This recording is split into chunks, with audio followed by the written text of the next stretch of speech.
So you've probably heard of Adam Conover from his show Adam Ruins Everything, or at the very least he's popped up onto your television after an episode of Rick and Morty concluded, and this show came on in the most curious case of the missing TV remote. This fella could pop up on my screen at any moment and I would have nothing to do about it. Well, in case you've never seen Adam Ruins Everything, the premise of the show is that in every episode there's some topic slash myth that Adam wants to elaborate on slash debunk. My personal gripe with the show is the presentation and formatting of every episode. It's not just that he is debunking things and that he's spreading information, that I have no issue with, but the way in which he dispels this information is done so in the most patronizing and condescending way possible. For example, Adam will take actors and he'll put them into positions where the actors are saying a talking point or making a claim in the most ignorant way possible, right? They're reading off the script to say something so unbelievably stupid just so Adam can come in and be the one to correct them. It's like he's living out the fantasy of being the nerd emoji. Like, hey, let's get an actor to dress up like some hick from the South and then say something ignorant and racist so Adam Conover can put on his suit and tie and be like, well, in case you didn't know, the 13th Amendment ended slavery. It's like, oh, nice one, Adam. You did it. Well, interestingly enough, the irony of what I just described, him scripting in idiots to own in fake debates, might have to be the case for Adam, because one of his biggest controversies throughout his career was a Joe Rogan Experience guest appearance that he had, where he ended up getting into a real debate with Joe Rogan and lost miserably. He embarrassed himself and made his cause seem utterly laughable, so badly to the point that after this appearance had taken place, he went on to Hassan Abi's Twitch stream to have a group therapy session where they reconcile the fact that he got owned. But I wanted to watch this video here that kind of succinctly goes through everything that I've just described, called the Adam Conover delusion. And we can really see that Joe Rogan debate, what went wrong, and why this was such a hit to his reputation. Adam Conover was on the Joe Rogan Experience back in April of 2019, and by the end of the episode, Adam had completely tarnished his reputation and credibility. For those of you who don't already know, Adam Conover is most commonly known for his TV show, Adam Ruins Everything, where he debunks common misconceptions and myths about various topics. But when he sat down with Joe Rogan, he shared many of his opinions, such as there is no such things as alpha and beta males, his opinions on trans athletes, and his most famous opinion that sports were designed for the male body. Now, having and sharing opinions is not a bad thing at all, but it was the way he shared them which caused him major backlash. He shared many controversial statements without giving any evidence to support his claims, so he ended up being embarrassed. Now, as you can imagine, in every episode of Adam Ruins Everything, he has a group of people that bring him information that they want him to say, stuff that's been fact-checked, stuff that's been researched, stuff that is concrete. There's some backing to what he's saying on the show. However, when he doesn't have that team of people that collect information for him to recite, that he's basically the mouthpiece for whatever think tank works for him, it collapses. And that's okay to not have facts on hand, but to vaguely cite things as true, and when you're challenged on it, completely collapse like a Jenga tower will hurt you. But let's continue. By Joe Rogan, who grilled him with questions, and Adam just didn't know how to respond. Now, I've made a full video going over his Joe Rogan interview, so if you haven't already seen that, it may be beneficial to watch, but today we're going to look at the aftermath. A whole 3 years after the release of the podcast episode, Adam Conover sat down with Twitch streamer and political commentator Hassan Piker and revisited his conversation with Rogan. Hassan starts this conversation with Adam out by saying that he used to be a fan of Rogan's and still watches some of his stuff. He says his main problem with Rogan is his inability to budge on certain topics like trans athletes, and that Rogan not supporting the idea of having trans athletes being able to compete in competitive sports is just a way for Rogan to spread transphobic ideas. It's like a super adequate, super powerful way to traffic transphobic ideas. Not that people needed that anyway, because, like, you know, you could just be as transphobic as you want and people will still give you like hundreds of millions of dollars. Shouts out to Dave Chappelle. Hassan asks Adam about his time on the... So this has nothing to do with anything. The fact that he thinks somehow Joe Rogan is being transphobic to get money is insane. Or Dave Chappelle, for example. Like, there is the financial incentive to be transphobic. If you want to make the claim that there is one, you can't point to the two people people who are already rich as shit before doing anything like that. Joe Rogan is rich independently from his podcast where he spreads transphobia. You can reference UFC, you can reference his supplements that he sells, you can reference literally dozens of things here. And this idea that they're sending them money for being transphobic is so silly. I mean, we gotta be for real right now. But on top of that, there are plenty of liberal and left-wing people and progressive people who disagree with the trans athlete conversation, or would have the same position as someone like Joe Rogan on this. That doesn't make them any less progressive. I mean, that's just like a difference on that one particular issue. Additionally, he says Joe Rogan just won't budge on this issue, but the reality is, if you're gonna debate him on something, it's on you to convince him of the thing you want him to believe. Joe Rogan's fucking in his 50s or 40s at this point. The dude's lived a long life, and if you're gonna try to, you know, undo the hardwired positions that he has in his head, or try to convince him of something different than what he's settled on after his long life, then you're gonna have to bring him a pretty good case. And not only did Adam not bring him a good case, he brought him the worst one possible. He just didn't have coherent arguments to bring to the table. Cast and the backlash he received. He sprung that topic of conversation on me. It was not something that, like, I think I should be the representative of to talk about. Because I was there, I was like, all right, I mean, I'll go to bat for what I think is right here as best I can. But, you know, when the dude is like locked and loaded with, like, you know, Jamie pull that up shit of whatever pseudoscience he wants to bring up, it wasn't the best position to be in. And, you know, honestly, in retrospect, it's kind of insane. I don't want to pick on the guy too much when we're only 2 minutes into it. You can tell he's traumatized. And this right now, this stream appearance to him is like coping with his PTSD live. Like, he's gonna leave this with a diagnosis from Dr. Piker. Like, this guy like wakes up and is in a hyperventilative state because he thought he saw the ghost of Joe. Like, he's literally profiling people who look like Rogan, the Rogan phenotype, and he's deeply disturbed. I just wasn't ready. He came out of nowhere. He guerrilla warfare avalanched me. He jumped out from the bushes and got me by the neck and... Joe, put me down! Joe! You're locked and loaded! Like, you ever seen that clip of Bill Burr on Rogan where Bill Burr goes, you know, Rogan is like... talking about masks? Talking about masks and vaccines. And like, why do you what the fuck are you doing, right? Yeah. That's the better move. In retrospect, I should have done that. But I was also like... I didn't know we'd be talking about this, you know what I mean? Adam claims that Rogan sprung this topic of trans athletes on him and that he doesn't think he is qualified to be a representative for the topic. The problem with this statement is that Adam says he tried to go at bat for trans athletes, but what he actually did was make statements such as sports are designed for the male bodies and then couldn't back up why that's true. Every time Rogan would ask him to elaborate on his opinions, he just couldn't. So saying that Rogan was locked and loaded, no. Rogan knows how to defend his arguments and opinions. If you are not comfortable or educated enough to speak about a topic, you don't. You don't try to make bold claims and then get mad at the interviewer for questioning you. Hassan then asks Adam about the backlash he received from this episode. His fans came after me for a couple months after this. It was, you know, again, a conversation that I did not go in intending to have.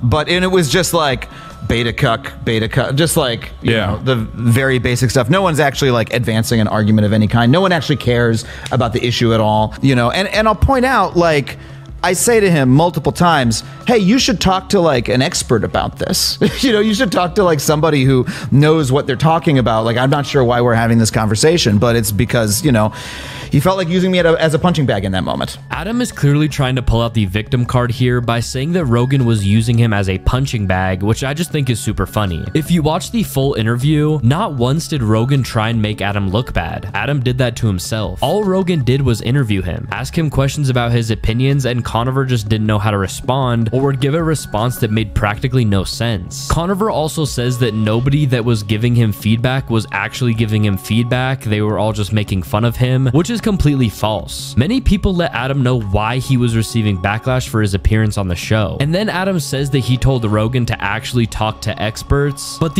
we'll get into watching the actual clips in a second, but I just want to say the idea that Joe would bring anyone on just to use them as a punching bag, you have to be a little silly to genuinely believe that. Like, why would Joe bring someone on for 3 hours when you have people who are doing anything they can to get a placement on the JRE, to have a productive conversation with him and actually have some viral clips and stuff like that? But you think that Joe would just bring someone on to humiliate them? This isn't like the Howard Stern Beetlejuice thing. Like, this is way different. This is a podcast where, you know, they want to exchange ideas effectively and, you know, tell stories. And Adam Conover, you know, as corny as you want to say he is, he wouldn't be the first pick, I would assume, for Joe Rogan to have on as a punching bag. And the thing is, the reason that he got so much backlash for this, in all reality, we're just talking about some comments that were left on social media. He didn't like lose advertisers for this or anything. He didn't lose his show on Adult Swim for this. It didn't actually affect his livelihood in any way, which obviously doesn't mean that there was no backlash or that the backlash didn't matter, that the comments didn't matter, but the tangible impact of this was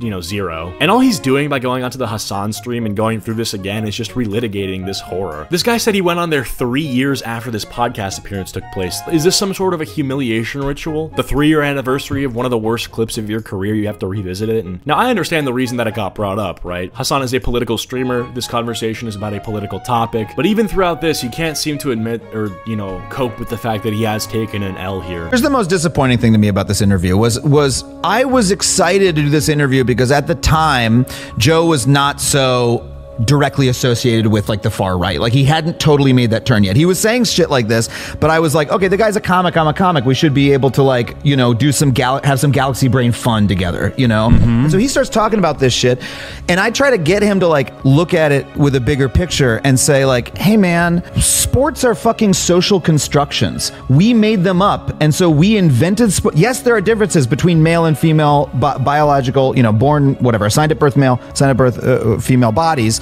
We designed sports such that the most popular ones are like designed for a male body. What if we didn't do that? What if like, okay, like women's gymnastics, like men can't do that shit, right? Because there's etc. What if we invented fucking sports that we did not have a problem with this with, right? Because I hate to say it, but this guy is not the most articulate. I really don't know what he's saying, and I'm not even trying to scrutinize him for that I don't know what he's saying. Maybe it's me, maybe I'm the idiot here, maybe Adam needs to explain it for me. I just don't know what he's saying. Sports are social constructions for the assigned male at birth body. I just don't understand that at all. Sports is just a fun thing to do.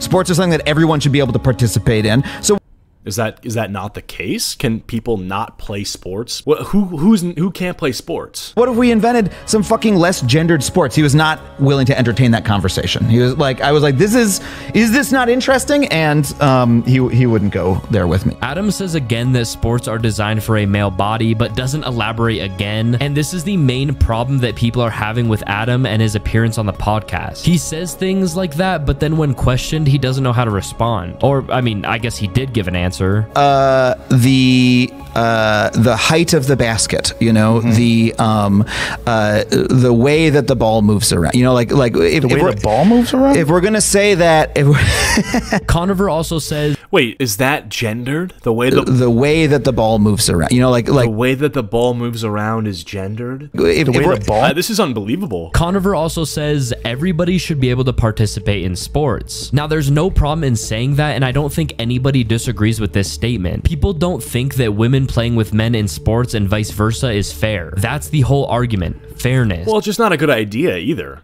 Right? It's not fair, but it's also like a safety thing, no? The ball is designed for a male body is because of the way that the ball moves around. Now, this flat out just makes no sense. It's almost as if Conover... That's awesome. You know when the Sunny V2 clone is talking like from the heart, it's bad. Think that Joe Rogan is going to question him, and when he did, Conover just had to pull something out of thin air to try and support his argument. Joe Rogan completely destroys Conover's argument by saying that the reason why men have an advantage in those types of sports this 3D render, like TF2 Gmod type thing, is because power and speed are an advantage that the male body has. Well, in Adam Conover fashion, he brings up gymnastics as a sport that is designed for the female body. But what Conover doesn't realize is that a sport like basketball and gymnastics are two very different sports. In gymnastics, there is nobody in your way that could overpower you or run faster than you. When you look at, say, gymnastics, right? Yes.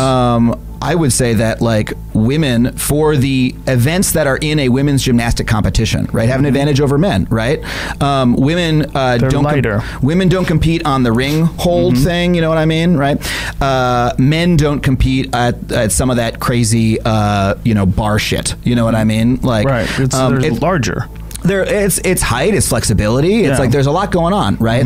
So that's a rare case where women's gymnastics, we've actually created events in that, and like competitions that like only women can do, right? And so we sort of optimized that sport more for a female body, right? What if we did that with a lot more sports, right?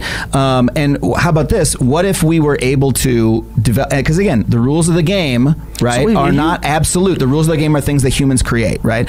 And so why do we, like, maybe part of our assumption that men are better at sports than women, or men have an advantage on sports than women, are that we have constructed, most of the games that we've constructed are actually sort of biased towards a male type of body, right? That sounds ridiculous. Adam Conover keeps talking in circles, but never mentions any evidence that would prove his argument. Actually, Conover's one piece of quote-unquote evidence is that men run the world, so they probably created the sports so that they would be designed for the male body. So my point is, look, men have, do you agree that men have run the country and the world for like most of civilization? Like, and almost every country. Okay, great. So men have been the ones setting up the sports. So the fact that, as you say, it's rare that we have sports that are sort of more designed around a female, you know, the differences between women as opposed to men, right? I think that might be because men have been setting up all the sports, right? And so my there's point a lot of is, sports that women gravitate towards. how do you mean? There's sports that women gravitate towards that they really enjoy. There's, I mean, like women's volleyball. It's huge, right? Oh no, there's many sports exist. that women have traditionally gravitated towards. Gymnastics, as you said earlier, is a perfect example. But those probably way more women involved in gymnastics than men. Oh, absolutely. But those are the sports that get the less attention, right? Gymnastics and we have gets less, huge amounts of It attention. sure does. It's one of the rare examples of like ones where, you know, that is a real female forward. Dude, this guy is drowning and he needs a life preserver tossed at him at maximum speed right now. These arguments are horrible, and Joe is really getting him on this one. I gotta say, I don't know why he's bringing up attention. He went from men controlled the countries to they invented the sports, but then these sports that women like to do get less attention, and so that has something to do with the way the basketball moves and all these things, and none of them seem to have anything to do with each other. He seems to be sort of squabbling to make some coherent point, but every time he tries, Joe intercepts it, and then is like, hey, no, and then he's like, oh, okay, well then what about this? What about this? And then every what about this leads him to saying something inconclusive, unrelated, or just stupid. And we're just here watching it continue to take place. I feel a little bit bad, but at the same time, like at this point, you can just drop it. You can just be like, oh, okay, I see what you mean, and then whatever. Even if you don't, this is probably not looking great. But specifically for what he just said, the whole women's sports don't get as much attention as men's sports has nothing to do with what he brought up in the first place, which is that sports were designed for the male body. But then Joe's like, okay, well then women do these sports. They like doing these sports like volleyball and gymnastics. There's an overrepresentation there due to interest. But then instead of saying like, oh, well, you see, that does sort of disprove what I said about the sports being designed for the male body thing. He's talking about the interest in the women's sports. What does that have to do with anything? Like, if someone could explain that to me in the comments, I'd be eternally grateful. I don't get it. You know, female first sport. It's almost The thing too is, like, I guarantee you that this Adam Conover guy, he's not watching sports at all, so I don't see why he cares. Like, I hate to make that sort of assumption, sort of an ad hominem, but I mean, you know, I just don't see him as a very sport enjoying type of guy. But I feel like if you watch enough sports and that you sort of have an involvement in that world, like Joe Rogan does, your say on this becomes a little bit more valuable. as if Conover put zero thought into his argument, and it shows when Joe Rogan said that there's sports that women gravitate to, and Conover was clueless of what he meant, and off the top of his head couldn't think of a sport that women are gravitated towards. Now, after this conversation, Rogan asks Conover what his opinion is on trans athletes. As far as trans athletes go, you know, we could sit here and talk for 3 hours about like all the different ways that hormones might affect your body and might not affect your body, and I'm not an expert on that, and I don't want to claim to be, right? But a sports with trans athletes who are you know, competing with the, you know, with their gender, right? That is a sporting world that I'm more interested in, right? And I think we should find a way to make that happen. I know it's gonna be really complicated and messy, right? And there's gonna be a lot of debate about it, and it's gonna be uncomfortable, you know, and there's gonna be a lot of arguments, but you know, I hope that that's the world that we move forward to. That's my point of view. Now it's time for Rogan's point of view. Well, we just saw the clip that Adam was describing on the Hassan stream where apparently Joe Rogan had sprung this topic of trans athletes onto him, but we just witnessed that didn't take place. There is no springing this thing onto him. If you're talking about gender and sports, then you talk about transgender and sports. Those two actually are the same topic. That topic of conversation wasn't sprung on you. It was actually pretty seamlessly transitioned into. That's how a conversation works. And if you can't handle that dialogue, then that's okay. but to act like you were sabotaged or avalanched because a conversation that you had your pants down and wasn't ready to talk about was brought up, instead of not talking about it, you chose to fully engage and gear up for a war that you can't win. There's a reason why we make the distinction to have male athletics versus female athletics. The reason is that males have a physiological advantage over women. So in most sports, most physical sports, we do not have males compete with females. The question becomes, when someone who is male transitions and becomes female, do those same physiological advantages apply? And what is the evidence? Well, the evidence in competition seems to be that it shows that it does apply, particularly in weightlifting, rugby, mountain biking, power heavy sports that favor larger people, stronger bodies. Males that transition to females have a significant advantage in their breaking world records. Rogan, as evidence for his claim, brings up Avi Silverberg, who entered a female powerlifting competition after identifying as a female in Alberta, Canada. Silverberg casually bench pressed nearly 370 pounds, beating the current Alberta women's record by almost 100 pounds. Now, that bench press record was Wow, I really am genuinely speechless on that one.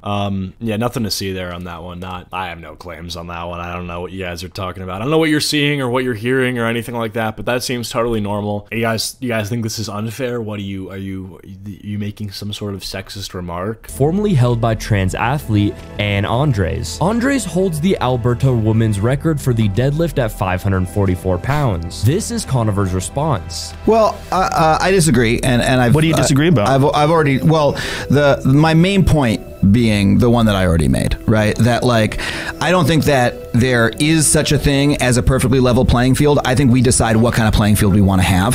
Sure, but we do make the distinction where we don't allow men to compete in women's divisions. And I think that distinction may be breaking down a bit, right? And I think it may be time to break down that distinction a little bit. So you think that males should be able to compete in the women's division of weightlifting? No, I don't necessarily. But they can if they transition. Well, first of all, there's a lot of stuff to break down, right? And I'm not an expert on the subject, right? So it's just sort of my... Oh, no. Off the top of my head. Adam! One thing is, you're postulating a particular person who decided to transition at the age of 30, right? Mm-hmm. And they were very big and strong before, right? And they decided to transition. Now, that is a type of person that exists, right?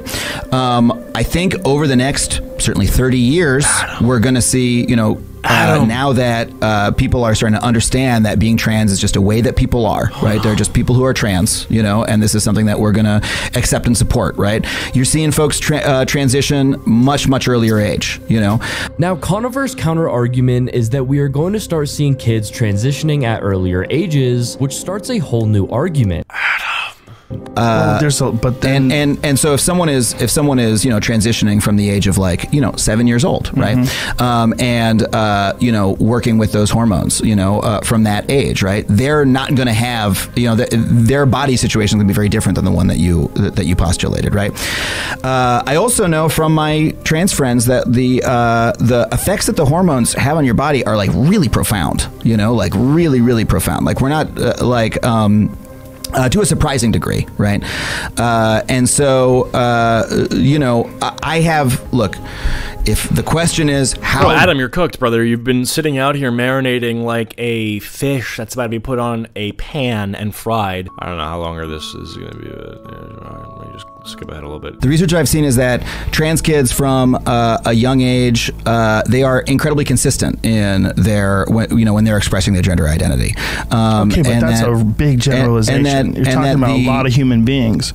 Yeah, but that's fits this narrative by saying they're incredibly consistent. But if you polled these people, what are you talking about? If you, I mean, that's I don't have the research in front of me that I saw, so I can't go into the details on it. But it was research that was surveying and tracking trans kids who declared their identity from a young age. Did it change? The answer was generally no, it really didn't. I have a friend who has a trans kid. don't know the kid's exact age, but, we're in the age range that we're talking about. And, he's explained that, like, well, my child from a very young age consistently, like, said, I am a girl, like, and has never contradicted themselves, never changed their mind. And so the humane thing and the thing that he felt was going to do as a parent was to, like, embrace that choice on his child's part, right? Rogan then asks Conover, why do parents have to give their 7-year-old kid hormones to make them more of a girl if they already know that they are a girl? This is really where the exposing of Adam Ruins Everything goes into full effect. Because, I'm sorry, can you expand on the question? It's a simple question. If you say that the child thinks it's a girl, so you're going to give the child hormones. If the child thinks it's a girl, let it be a girl. Like, you don't have, why are you adding hormones? If you're shooting hormones into a child and you're affecting the child's development, you're saying that's not a choice, that's nonsense. Of course it's a choice. You're choosing to chemically change this child's body.